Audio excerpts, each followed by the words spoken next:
Hello welcome back to our YouTube channel. Thumbnail చూస్తేనే అర్థమై ఉంటుందా, a day in my life. Sunday రోజు నేను ఏమేమి చేయబోతున్నాను, అసలు ఏంటి అనేది నా రొటీన్ చూపించబోతున్నాను.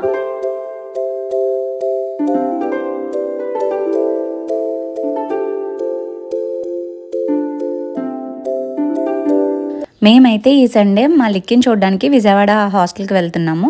మా వాడిని హాస్టల్లో ఎందుకు వేశారు, అప్పుడే ఇంత చిన్న ఏజ్లో పంపించేయడం ఏంటి, ఉన్నవాడు ఒక్కడే కదా, ఇంకా ఇంత మంచి స్కూల్స్ ఇక్కడ లేవా అని చెప్పేసి చాలామంది నన్ను క్వశ్చన్స్ చేశారు. ఈ వీడియోలో మొత్తం అందరికీ క్లారిటీ ఇవ్వబోతున్నాను ఎందుకు హాస్టల్లో జాయిన్ చేసామనేది. నేనైతే ఎర్లీ మార్నింగ్ లేచి ఇంకా ఫ్రాన్స్, దమ్ బిర్యానీ, అలానే వాడికి స్నాక్స్ ఇవన్నీ ప్రిపేర్ చేసి మేమైతే 9కి అలా స్టార్ట్ అయ్యాము. ఇంచుమించు విజయవాడ ఎంత స్లో వెళ్ళినా 2.5 hours పడుతుంది అనమాట. మనం ఇక్కడి నుంచి భీమవరం నుంచి వెళ్ళేసరికి మేము ఆల్మోస్ట్ మాకు భీమవరంలోనే 10 అయిపోయింది. స్నాక్స్ ఇవన్నీ తీసుకునేసరికి చాలామంది అడిగారు, ఇక్కడ మంచి స్కూల్స్ లేవా, అంత దూరం ఎందుకు వేశారు అని చెప్పేసి. ఇక్కడ మంచి స్కూల్స్ లేవని కాదండి, చాలా మంచి స్కూల్స్ ఉన్నాయి. మా వాడు కూడా ఫస్ట్ నుంచి తిరుమలలో చదివాడు, అది కూడా మంచి స్కూలే. కాకపోతే ఐపీఎల్, ఎంపీఎల్ సిలబస్ అనేది ఇక్కడ లేవన్నమాట. ఇక్కడ స్కూల్స్లో అసలు ఐపీఎల్, ఎంపీఎల్ సిలబస్ అంటే కూడా తెలియని వాళ్ళు చాలామంది ఉన్నారు. ఐపీఎల్ సిలబస్ వచ్చేసి 6th, 7th చెప్తారండి. ఎంపీఎల్ వచ్చేసరికి 8th నుంచి చెప్తారనమాట. సో ఇక్కడ ఏంటంటే state syllabus, central syllabus mix చేసి చెప్తారు. ఇక్కడున్న స్కూల్ ప్రెజర్స్ కంటే కూడా అక్కడ చాలా బెటర్ అండి. నిజంగా నేను అబ్జర్వ్ చేసింది, తెలుసుకున్నది కూడా చాలా చూశాను. ఇక్కడ స్కూల్స్లో చదవడం, రాయడం ఎక్కువ, వాళ్ళకి హోంవర్క్స్ అవి ఉండవు. ఓన్లీ చదవడం, ఏ రోజు సిలబస్ ఆ రోజు చెప్పి సబ్జెక్ట్ మొత్తం చదివించేస్తారనమాట. అలాగా మొత్తం వాళ్ళకి జరిగిన సిలబస్ ఎప్పటికప్పుడు వచ్చేస్తుంది. ఇక్కడ మన స్కూల్ నుంచి వచ్చి కూర్చొని రాయడం, ఇది చాలా వరకు మా వాడికి స్ట్రెస్ తగ్గింది. నిజంగా మా వాడు చాలా చెప్తాడు, సో తిరుమల స్కూల్ కంటే చాలా బెటర్ అమ్మా అని చెప్పేసి. సో ఐపీఎల్ వచ్చేసరికి 6th, 7th ఉంటుందండి. కొంచెం సిలబస్ డెప్త్కి పంపిస్తారనమాట. 8th వచ్చేసరికి ఏంటంటే మనం ఎంపీఎల్ జాయిన్ చేసుకోవాలి అనుకుంటే డాక్టర్ పంపించాలి, ఇంకా ఐపీఎల్లోనే ఇంజనీరింగ్కి వెళ్ళాలనుకుంటే ఇంకా అక్కడి నుంచి ఐపీఎల్లోనే కంటిన్యూ చేస్తారనమాట. అది మన చాయిస్. ఇక్కడ మనం 6th నుంచి వేసినందుకు బెనిఫిట్స్ ఏంటంటే అండి, మిడిల్ క్లాస్ వాళ్ళం, మనం సీట్స్ కొనాలన్నా మన దగ్గర అంత అమౌంట్ ఉండదు కాబట్టి మనం ఇక్కడ ఫస్ట్ నుంచి చదివిస్తే కొంచెం మంచి పొజిషన్లో ఉండి ఫ్రీ సీట్స్ అయినా వస్తాయి అన్న థాట్లో మేమైతే అనుకొని 6thలో వేయడానికి రీజన్ అది. ఇప్పుడున్న జనరేషన్ పిల్లలు ఎలా ఉన్నారంటే ఫోన్ ఎడిక్ట్ అవ్వడం, లేదంటే టీవీకి ఎడిక్ట్ అవ్వడం. మా వాడైతే 3rd, 4thలో చాలా బాగా చదివేవాడు. 5thకి వచ్చేసరికి మొత్తం చదువంతా తగ్గిపోయింది. నాకు వర్క్ ఉండి పట్టించుకోకపోవడం, వాడు టీవీ చూడడం, ఆడుకోవడం, ఇంకా నెక్స్ట్ ఏంటంటే వచ్చిన తర్వాత నుంచి ఏదో వర్క్స్ రాసేస్తున్నాడులే, చదివేస్తున్నాడులే అని అనుకుంటాం మనం.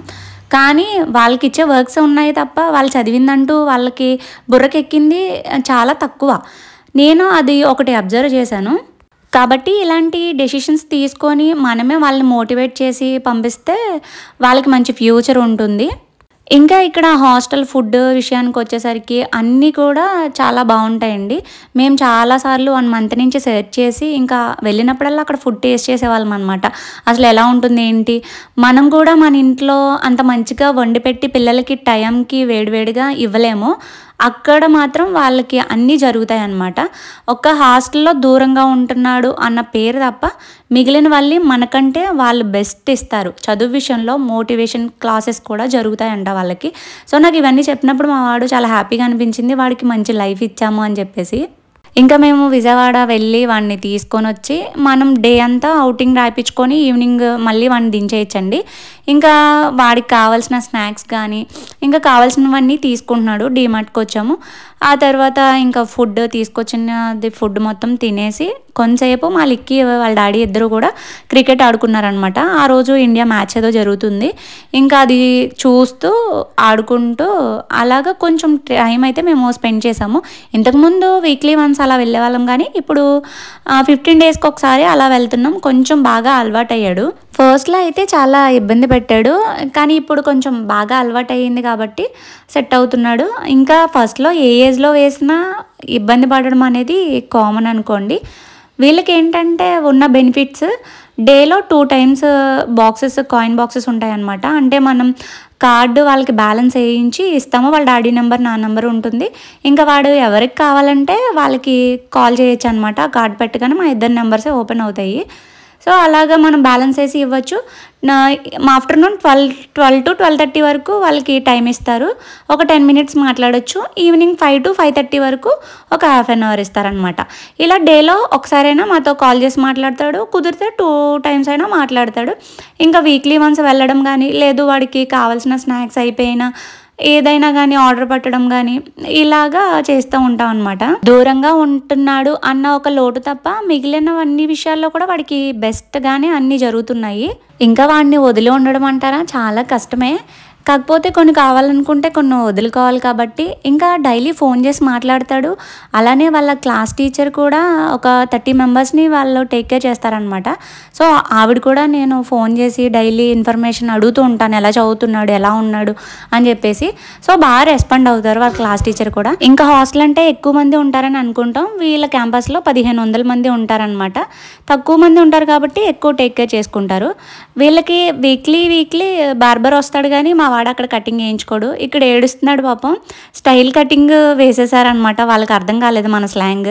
ఇంకా వాళ్ళ సార్స్ అది ఊరుకోరని చెప్పేసి ఏడుస్తున్నాడు. కానీ మేము స్కూల్లో అంతా చెప్పి రిటర్న్ అయితే వాడిని వదిలేసి స్టార్ట్ అయ్యాము. ఇంకా మేము స్టార్ట్ అవుతుండగా ఇంతకుముందు ఏడ్చేవాడు కానీ ఇప్పుడు కొంచెం పర్లేదు, వాళ్ళ ఫ్రెండ్స్తో కలిసిపోతున్నాడు. మేము వెళ్ళేసరికి ఇంచుమించు ఒక 2 times కాల్ చేశాడు, వెళ్ళారా, ఎలా ఉన్నారు, నాకు బెంగ వచ్చింది అని చెప్పేసి. ఏం లేదు నాన్న, 1 month కదా, ఇంకా నెక్స్ట్ మనం ఇంటికి వచ్చేస్తావు కదా, 2 months ఇంటి దగ్గరే ఉంటావు అని చెప్పేసి అలా మోటివేట్ చేసాము. ఇంక మేము స్టార్ట్ అయ్యాము. ఇంకా ఏలూరు నుంచి వెళ్తున్నాం అనమాట. మా చుట్టాలు ఉంటే వాళ్ళ ఇంటికి వెళ్ళి వాళ్ళకి హెల్త్ బాగోకపోతే పలకరించి వద్దామని చెప్పేసి, టైం కుదరట్లేదని చెప్పి ఇంకా మేము వాళ్ళ ఇంటికి వెళ్ళేసరికి 8 అలా అయ్యింది. ఇంకా రిటర్న్ మేము భీమవరం వచ్చేసరికి 11 అయిందనమాట.